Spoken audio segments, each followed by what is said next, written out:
From the moment I began playing Mechanicus 2's demo, it disappointed me. It's not that it's new and different. This is fine. Change can work. It does not need to be the first game with more stuff. The problem is that this demo feels like it is lacking what made the first game great. For like it or not, the expectation of the first game will hang over the second like a chainsword, and the second will live or die by making these expectations or missing them. Visually, the models on the map do look better, and the map itself also looks better. I do find that the environments are missing a little bit of color in this demo, but that can change in the future. I do like the big beetle design for your turbogrammy. Looks cool. The Necron lead is a little disappointing looking. It's just a basic Necron lord. Nothing fancy like Tristan the Infinite or Orcon the Diviner, or even the Stormlord. But she'll do as a Necron lead. She's not terrible looking, just not interesting. Visually, our problems arise when you look at the UI. It's just not as good as the first game. After some consideration, I figured out what is it doesn't immerse you as much as the first game did. The first game gives you a feeling like you're actually overseeing Mechanicus troops. The icons have glows to them and this sort of static Voxbox feel, whereas the second game, the art is just there to symbolize basic mechanics, and while it has some flavor to it, it's not good enough. It doesn't actually make you feel like you're a Necron Lord or Archmagos overlooking the battlefield from your command ship. And honestly, it comes down to how they chose to implement the art. For example, the unit icons, instead of being semi-animated portraits with glowing lights, appear to be flat images of the 3D models from the game. And it's a real shame that they didn't manage to hit that mark again, because the first game's UI is honestly a work of art. It really makes you feel like you're there and a part of the world. Another thing that has changed is the campaign flat art. The original are these beautiful self-contained pieces of art and portraits that just pop with their minor visual animations. The second game's art just feels flat and kind of fake almost, and it randomly illuminates them with no rhyme or reason, just for visual effect. Like, her eyes should be glowing and those vials should be glowing, but it's just random illumination. Also, the art direction just feels a little off. It's like it has the look of 40k, but it's missing the soul. And unfortunately for this demo, it doesn't get that much better from here. The gameplay feels limited, and I don't mean limited in a demo sense. It feels limited as a totality. See, demos are there to show you technical achievement, the quality of the game, let you know what you're getting into, basically giving you a taster of the game. And when it comes to a sequel of a game's demo, then it should let you know what has changed and what is new. And most importantly, it should show that it exceeds the old game. Or at the very least, it should show why their changes make the changes worthwhile. And this demo fails to communicate either of those things. In almost all things, it feels lesser than the first. A large amount of the first game's gameplay comes from building on itself from level to level. You're upgrading your tech priest with bits and pieces you find from doing your missions. You can even seek out specific pieces by choosing missions that will reward you with them. And on top of that, you can just upgrade your priests through their level and classes. And the demo doesn't let you play with this mechanic at all, which means it's either not there or not included in the demo, which I think is a big mistake considering how important it is in the first game. And what's more worrying is the game focuses on two main characters, a leading Necron and a leading tech priest. In all the gameplay we get to play, it is just one lord or one tech priest leading a bunch of auxiliary instead of 4 core guys with all their upgrades and synergies to each other and a few auxiliaries to support them. In the first game, I found running auxiliaries to be kind of boring and you'd only summon them when you needed them. The priests were far more interesting to play with. Looking at the game's screenshots can give us a little bit more insight to what the game's going to look like when it's finished.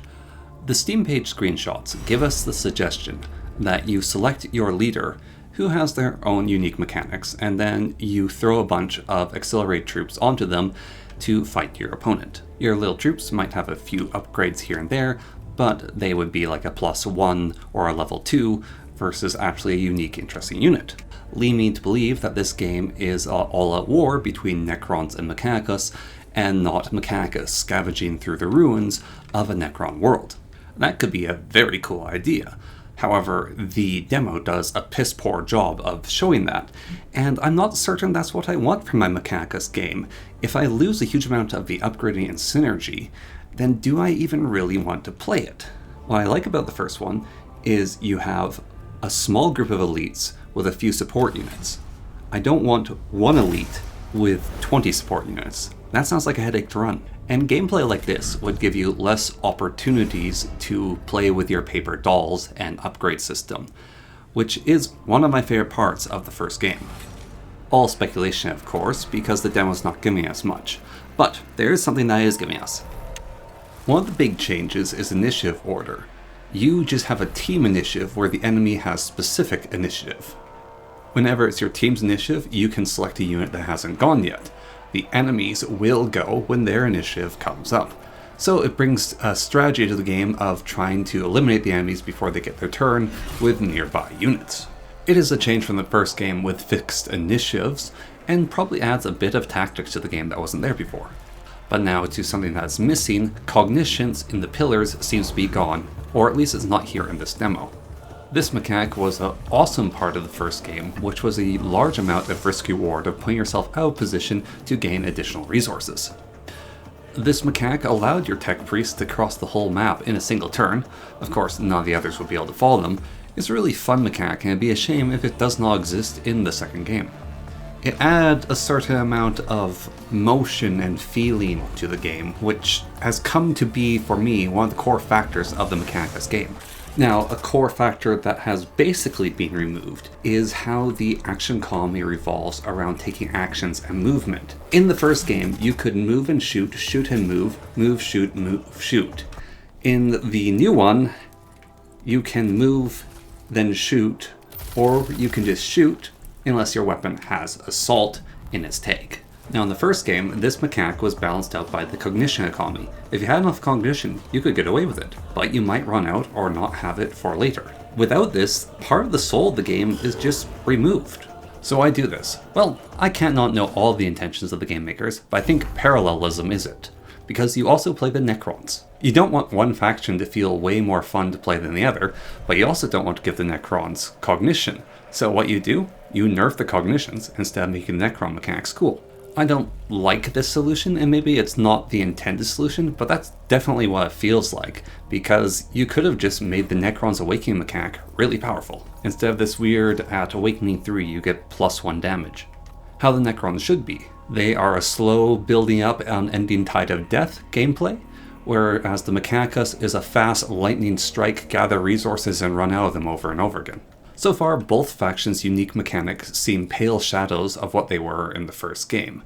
Maybe future upgrades to your units will change that, but at a base, they feel a lot lower than the base of the first game.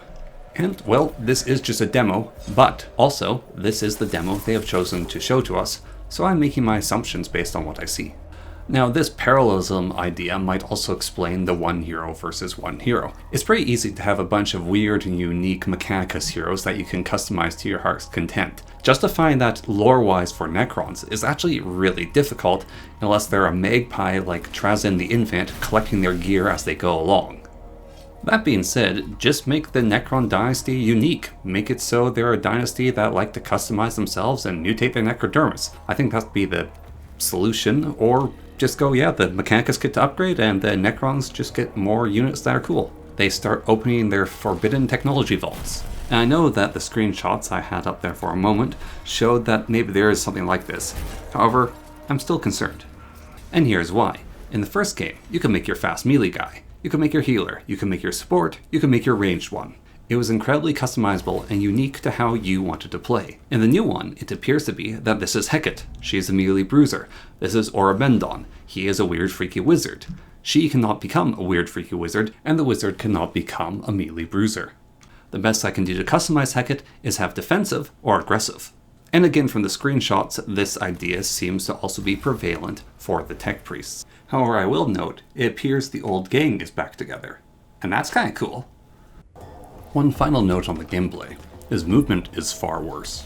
Instead of selecting your unit and then mousing over to where you want to move, you have to instead select the unit, select the movement button, and then move them. This decision is absolutely awful. It makes the game painful to play. Now, the only reason I can think of them doing this is to make it so you won't accidentally move a unit when you mean to select another unit. However, this is rather silly, as Age of Wonders completely avoids this problem with left and right click. So the only reason you do this is if you're planning to make this game also a mobile game. And I think that that is a terrible idea. So hopefully this will be fixed.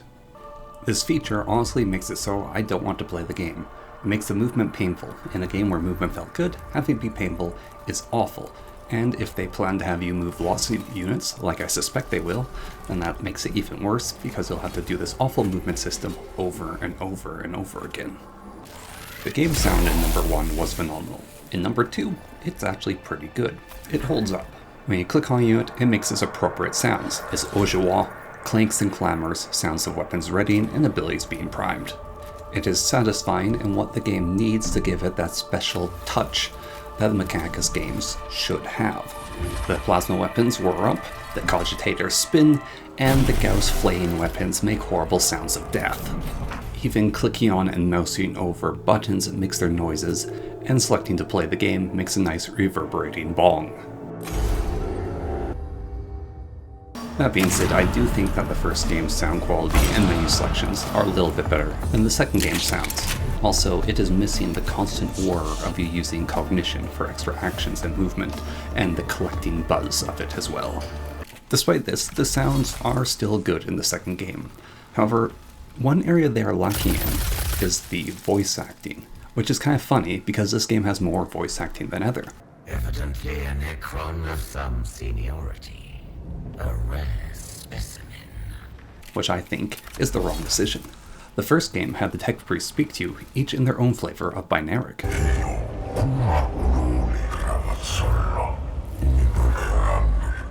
which just adds so much character and immersion to the game, especially when the Necrons actually spoke to you in English in the first game. Such precocious ambition for such a young and insignificant race. Is this wonderful juxtaposition which made the Necrons appear more human than the Mechanicus, which is kind of accurate considering that the Necrons are those who sacrifice their flesh accidentally, and the Mechanicus willingly give up their weak flesh to become more machine. Like insects with pretensions to build palaces from dirt. It understands us. Physically unimpressive, but advanced. Also, the lead Necron of the first game just had such more present than the lead Necron of the second game seems to have, although the Necron Wizard is pretty good. Nothing that cannot be attended to later. Also, from reading some reviews, someone mentioned that the game's story and writing seems a little bit more flat and worse than the first game. Apparently it's quite funny, but I personally never paid much attention to the story of the game. What I did pay attention to, though, was the music.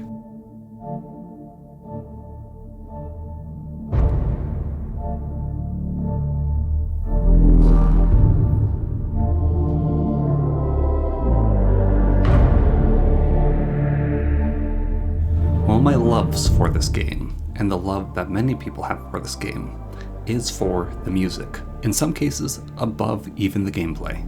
The music is phenomenal. It is what Mandalore pointed out in his review as the thing that drew him in. And in the demo, the music is missing. The music is there in the menu. If you sit there in the menu and wait and listen, the music will start playing. And it's good. It's like a remake, I think, of Children of the Omnissiah. And I really enjoy it. But while you're playing the game, it is quiet. Oh, but some might say this is just a demo.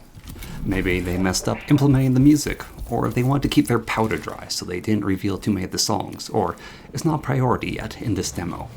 However, that is something you cannot do for a Mechanicus game. The first game's music is phenomenal, and the second game's music has to be phenomenal, and you have to show that it's there in the demo. Otherwise, simply put, this isn't a Mechanicus game. I need to be hearing Nosphere or Children of the Omnissiah, not this silence. There needs to be the sound of pipe organs, the chanting of tech priests and Gregorian fervor, the sounds of machines whirring, and industrial clamor and musical tones, letting forth praise to the Omnissiah. And it's just not there.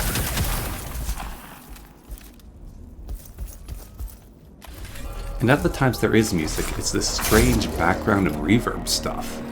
It feels more like ambience than Mechanicus music to me. Like the spark is missing. Demos exist to show you the best that the game has to offer. They're not there to show you the whole game, just what's good. To give you a reason to buy the game. To show you what this game truly is. To show you the game's potential. And this demo has me worried. Mechanicus is one of my favorite games of all time. Mechanicus 2 demo doesn't show me the potential or spirit of Mechanicus 1. It does show that you can play Necrons, and that's really cool. I like that as a concept. But beyond that, all it shows is the game has gone worse and retrograded. It is lacking the music, the movement is painful, the art is worse, the spirit is gone. Now I don't need this game to be Mechanicus 1, but I do need there to be a reason to call this Mechanicus 2. If it's going to be Mechanicus 2, it's going to have the best elements from Mechanicus 1 that go beyond a Necron vs Mechanicus strategy game. And if these elements are lacking, if they're missing, if I cannot see potential in this demo, new mechanics are lackluster, the old mechanics are not as they were, then I cannot help but be disappointed, and potentially how much the second is lacking.